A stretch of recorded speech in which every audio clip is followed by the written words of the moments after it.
இங்கே மீண்டும் ஒலிபெருக்கிகள் மூலமாக தையிட்டி விகாரையிலே பூஜை நடவடிக்கைகள் ஆரம்பிக்கப்பட்டிருக்கிறது. இதற்கு முழு உந்துதலையும் வழங்கியிருப்பது அனுரகுமார திசாநாயக்காவும். இந்த இங்கே இந்த சர்வதேச சமூகத்தை ஏமாற்றுவதற்கு, தமிழர்களை ஏமாற்றுவதற்காக இங்கே வந்த பொழுது அவருக்கு பின்னாலே காவடி எடுத்த அரசியல் தரப்புகள் இதற்கான பொறுப்பை ஏற்றுக்கொள்ள வேண்டும். வடக்கு கிழக்கிலே தமிழர்களால் தெரிவு செய்யப்பட்ட மக்கள் பிரதிநிதிகள் என்று சொல்லுகின்ற தமிழரசு கட்சி மற்றும் என்பிபியில் இருக்கக்கூடிய இந்த தேச விரோத பாராளுமன்ற உறுப்பினர்களுடைய அவர்கள் அரசாங்கத்தோடு இருக்கிறார்கள் என்ற துணிச்சலோடு தான் அந்த செயல்பாடு நடைபெறுகிறது. ஆகவே மக்கள் இந்த விடயங்களை புரிந்து கொள்ள வேண்டும். போராட்டங்களால் பயனில்லை என்று சொல்லி மக்களுடைய தன்னம்பிக்கையை சிதைக்கின்ற செயல்பாடுகளை சில இந்த தேச விரோத சக்திகள் முன்னெடுக்கின்றன. அப்படியல்ல, மாறாக தமிழ் மக்களுடைய ஆணையை பெற்ற தரப்புகள் இந்த அரச தரப்போடு ஒத்துழைத்து செயல்படுகின்ற காரணத்தினால்தான் அரசுக்கு இவ்வாறான துணிச்சல் ஏற்படுகின்றது. சட்டவிரோத விகாரைக்கு காவல் காப்பதற்காக வந்திருக்கின்ற காவல்துறை, ஸ்ரீலங்கா காவல்துறை என்பது தமிழர்களுக்கு எதிராக பௌத்த சிங்கள பேரினவாதிகளுடைய ஆக்கிரமிப்பு நடவடிக்கைகளுக்கு துணை கொண்ட செயல்பாடுகளை மாத்திரம்தான் வடக்கு கிழக்கிலே முன்னெடுத்துக் கொண்டிருக்கின்றார்.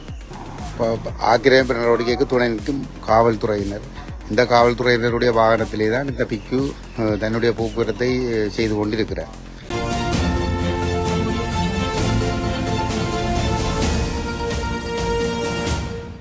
தையிட்டியை சட்டவிரோத விகாரைக்கு எதிரான போராட்டம் காரணமாக கடந்த ஒரு வருடத்துக்கு மேலாக இங்கே பூசை நடவடிக்கைகள் நிறுத்தி வைக்கப்பட்டிருந்தது.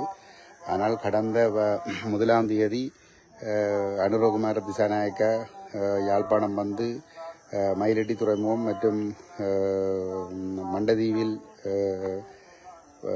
ஸ்டேடியம் அமைப்பதற்கான அடிக்கல் நாட்டுகின்ற நிகழ்வு, இந்த 2 நிகழ்வுக்கும் வந்து சென்ற பிற்பாடு இங்கே மீண்டும் ஒலிபெருக்கிகள் மூலமாக தையிட்டி விகாரையிலே பூஜை நடவடிக்கைகள் ஆரம்பிக்கப்பட்டிருக்கிறது.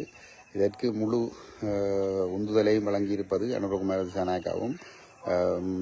இந்த இங்கே இந்த சர்வதேச சமூகத்தை ஏமாற்றுவதற்கு, தமிழர்களை ஏமாற்றுவதற்காக இங்கே வந்த பொழுது அவருக்கு பின்னாலே காவடி எடுத்த அரசியல் தரப்புகள் இதற்கான பொறுப்பை ஏற்றுக்கொள்ள வேண்டும். குறிப்பாக தமிழரசு கட்சியினருடைய தவிசாளர் சுகீர்தன் அவர்கள் சபையிலே இந்த விகாரைக்கு எதிரான தீர்மானத்தை போட்டுவிட்டு இந்த விகாரை தொடர்பான எந்த விதமான பொறுப்பு கூறலும் இல்லாமல் அனுரகுமார இங்கே வந்த பொழுது அவருக்கு செங்கம்பளம் பிரிக்கின்ற செயல்பாட்டில் அவர்களோடு சேர்ந்து ஈடுபடுகின்ற பொழுது, தமிழரசு கட்சி முழுமையாக இந்த விடயத்திலே வாய்மூடி மௌனமாக இருக்கின்ற பொழுது அவர்களுக்கு அந்த துணிச்சல் ஏற்படுகின்றது.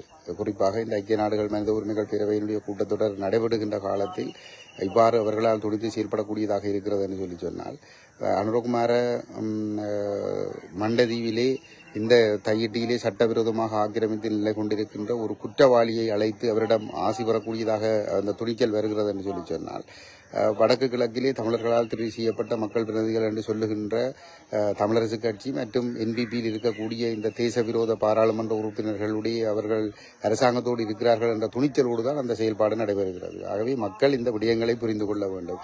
போராட்டங்களால் பயனில்லை என்று சொல்லி மக்களுடைய தன்னம்பிக்கையை சிதைக்கின்ற செயல்பாடுகளை சில இந்த தேச விரோத சக்திகள் முன்னெடுக்கின்றன. அப்படியல்ல, மாறாக தமிழ் மக்களுடைய ஆணையை பெற்ற தரப்புகள் இந்த அரச தரப்போடு ஒத்துழைத்து செயல்படுகின்ற காரணத்தினால்தான் அரசுக்கு இவ்வாறான துணிச்சல் ஏற்படுகின்றது. ஆனாலும் நாங்கள் எங்களுடைய முடிந்த வரைக்கும் எங்களுடைய போராட்டங்களை நாங்கள் தொடர்ந்து முன்னெடுக்க வேண்டும். ஆகவே இன்றைய இந்த போராட்டத்திற்கும் எங்களுடைய மக்களை கலந்து கொள்ளுமாறு கேட்டுக்கொள்கிறோம். இன்று பௌர்ணமி தினம். இந்த பௌர்ணமி தினத்திலே தையிட்டியில் இந்த போராட்டம் இன்று மாலை 6 மணி வரை நடைபெறும்.